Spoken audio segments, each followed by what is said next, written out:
question. So whenever you're ready, go. Yeah, you bet. Good morning, and just with it being Veterans Day, I just do want to say a quick thank you to those that have served, those that continue to serve, give us the freedoms that we have. So appreciate all the veterans. And then I think the next thing, just with injuries, I think Kane maybe alluded to it, but with Q's injury, it's certainly determined now that he'll be out for the remainder of the year. Unfortunately, just a special person in every way.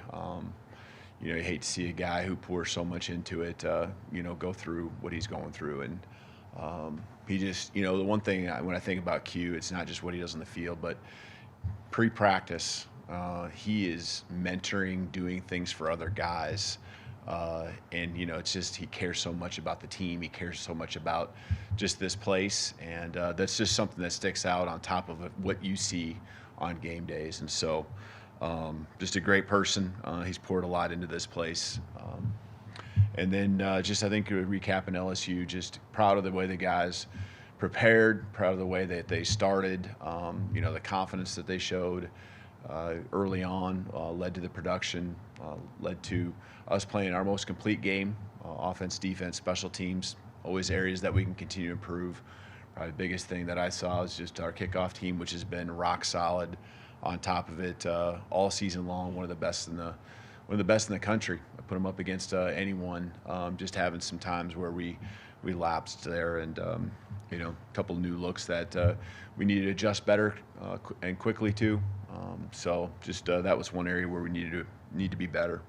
But moving forward to Mercer, extremely high quality football team, and us handling success coming off of a game or games that we've had here. It's important for us to do the right things as far as knowing no points carry over from last week. Nothing as far as our stops carry over. We've got a team that's coming in 9-1, very confident team. Pretty much lead their league in every, or not every, but most statistical categories on both sides of the ball. And so just want to make sure we continue to do what we've been doing to take the steps in moving forward as a football program. Thanks, Coach. We'll start with Charlie here on the right. Yeah, Coach, Kane kind of alluded to it, but Keanu Coote wasn't with you guys last week, and he kind of said he wouldn't be here this week. Do you have an update just where his status stands? Mm-hmm. Yeah, he wasn't with us, and he's suspended right now, and so not going to get into length or anything like that, but he won't be with us this weekend. Nick, on the right. Yeah, Kalen, what types of, pre-snap adjustments did you guys make from previous road games for this game, specifically with making sure that clean snap, timing was right, making sure noise didn't affect things? We did a little bit with just the procedure, a little bit of adjustment on just communication there. But it's stuff that it's just, we had done it that way. We've done it both ways, different places I've been. Feel good about both procedures.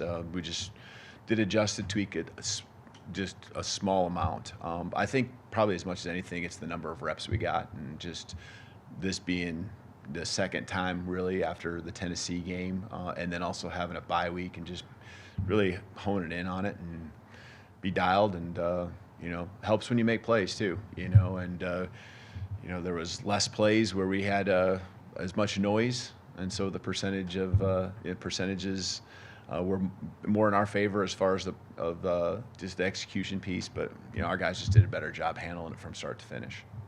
Go to far left to Chase. So if this comparison is a reach, then feel free to shoot it down. But 2 years ago, your first season at Washington, you won a huge game against Oregon. It was a November road game, just like LSU. You had 2 losses at the time, just like LSU. Mm-hmm. You win that game, and you hit the streak where you don't lose again until the CFP this past January.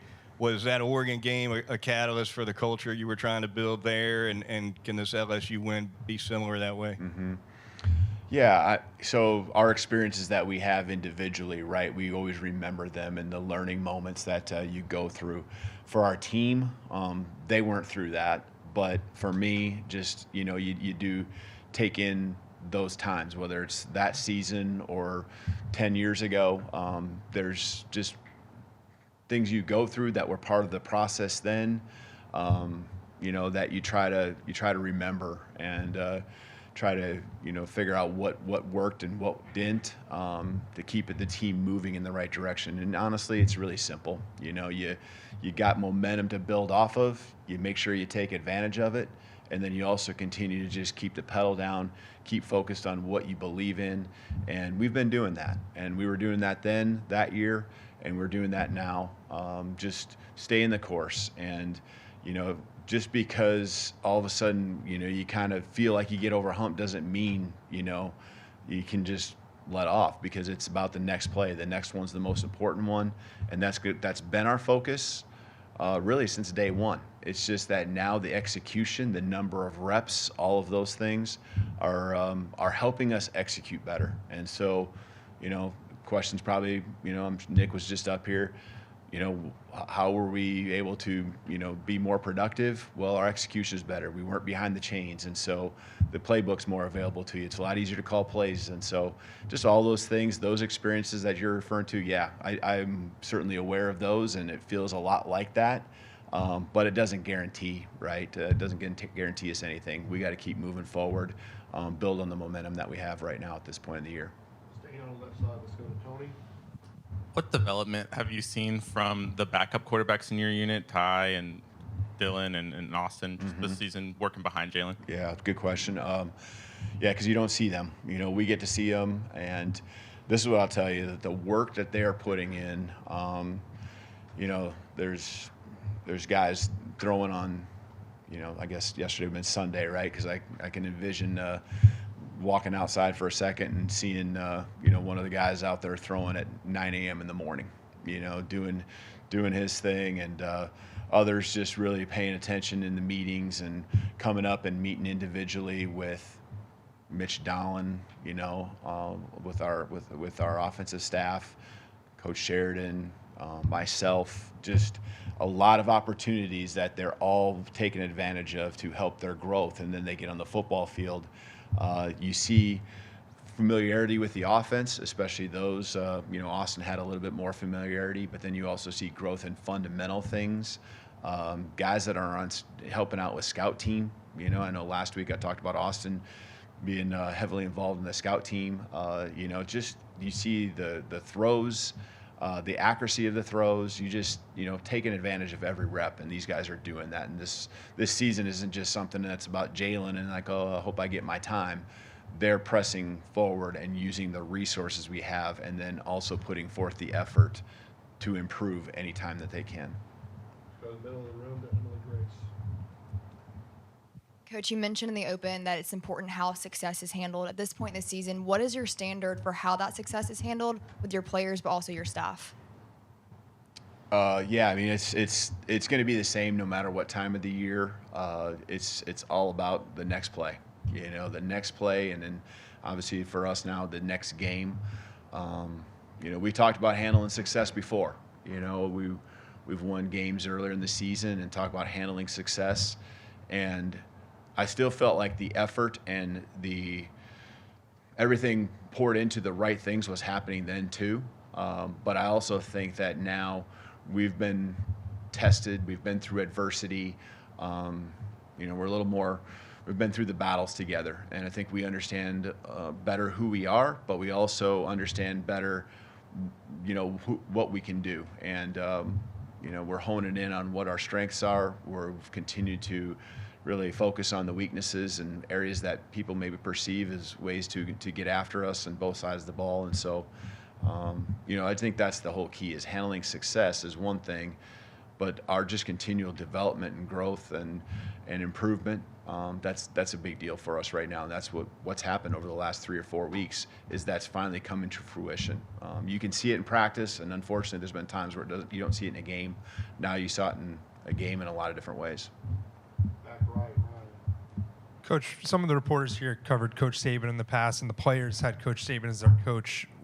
How do you handle a success like that? The social media, everyone's saying Alabama's back after a must-win game, and kind of telling them to stay the course, kind of like what Emily Grace was saying. Yeah, I think we've I don't want to say we learned a lesson, but we understand that doesn't matter, right? And we understand that it's all about building on what we did do last week, because it was significant, just like we would learn from, the areas that we're falling short on a game we've lost. But it's all about just staying with the process, staying with the preparation.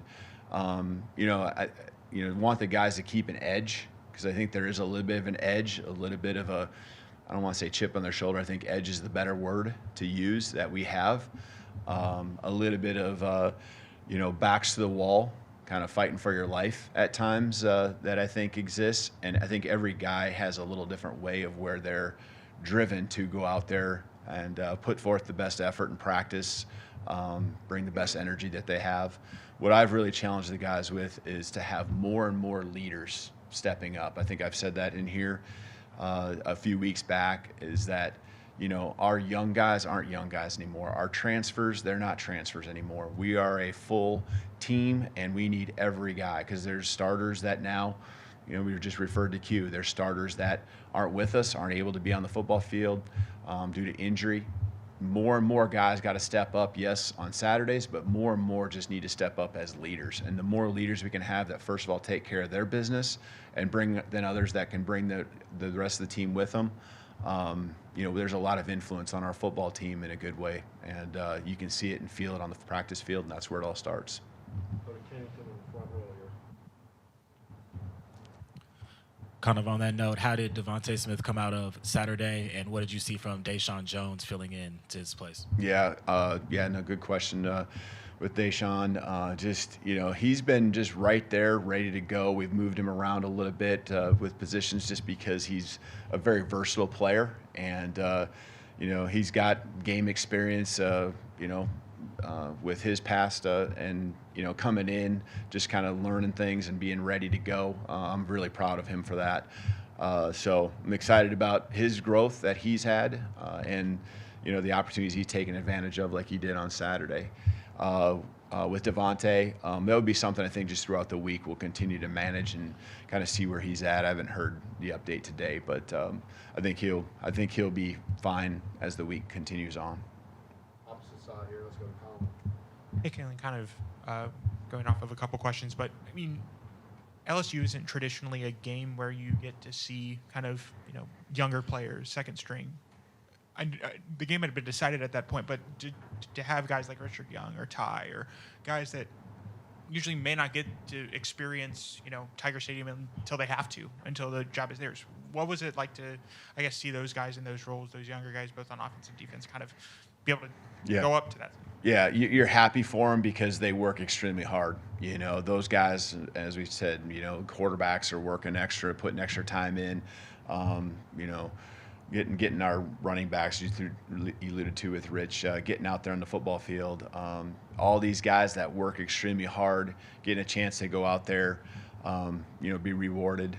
That's what it's all about. And we're a team, and it's not just the 11 guys that are out there starting on each side of the ball.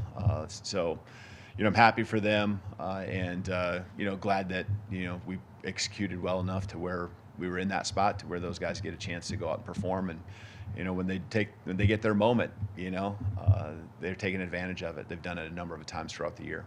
We've got time for a couple more questions, starting with Jack here. Hey, Kalen, you talked about leadership. Obviously, Tyler Booker's gotten a lot of praise in that regard. How big has he been? And when you think back to when you first arrived, how big was he at that time, just to have some stabilization with the players as you kind of got settled in? Yeah, there's been a number of leaders on our team that have really, since day one, been critical for us. And the questions about Book, I can't give him enough praise. And I can say this because I know he handles it, and he can handle it well, and it's not something that goes to his head. He is so passionate about this place. He's so passionate about being the best he can be. He's got a resiliency, I think, and just, that has helped us as a team also have that, level of response to adversity that's been positive. He just keeps pushing. He's got respect amongst his teammates at the highest level. From a leadership standpoint, he's vocal, but obviously leads by example all at the same time. And the combination, he might be one of the best leaders I've ever been around. And so I know that's saying a lot because I've been around a lot of really good ones. And, when you put those guys in that category, he's really special. And it's because he takes care of his business, 100% of the time. And he's pushing others to make sure that they're their best too. And I think that's what great leaders do, is they bring the best out of everyone else around them. All right, we'll finish up here on the back line. You've now had a blowout and a shutout over ranked opponents. What does that mean in terms of making a statement? Yeah, I like the progress we've had, and every week's a new challenge in different ways. Last week, just, with the passing game and kind of the way that we felt we knew they would attack us, rising to the challenge, was big. And the shutout the week before happened as a combination of stopping both the run and the pass, different quarterbacks in and out. But that's progress. Like, there's steps forward. There's confidence that continues to build, a trust that happens between the front and the back halves. I really like the demeanor that they bring, and it all starts with what their demeanor is going to be tomorrow morning, Tuesday, when we step on the football field. That's really the demeanor that you want and that we've had, that needs to continue for us to do the same thing this Saturday that we did last Saturday. And so, again, when that mindset's where it needs to be and the work's done each and every day, that trust, that belief, it just continues to build. And you can see that with our defense. All right, thank you, Phil. Thank you. Roll Tide.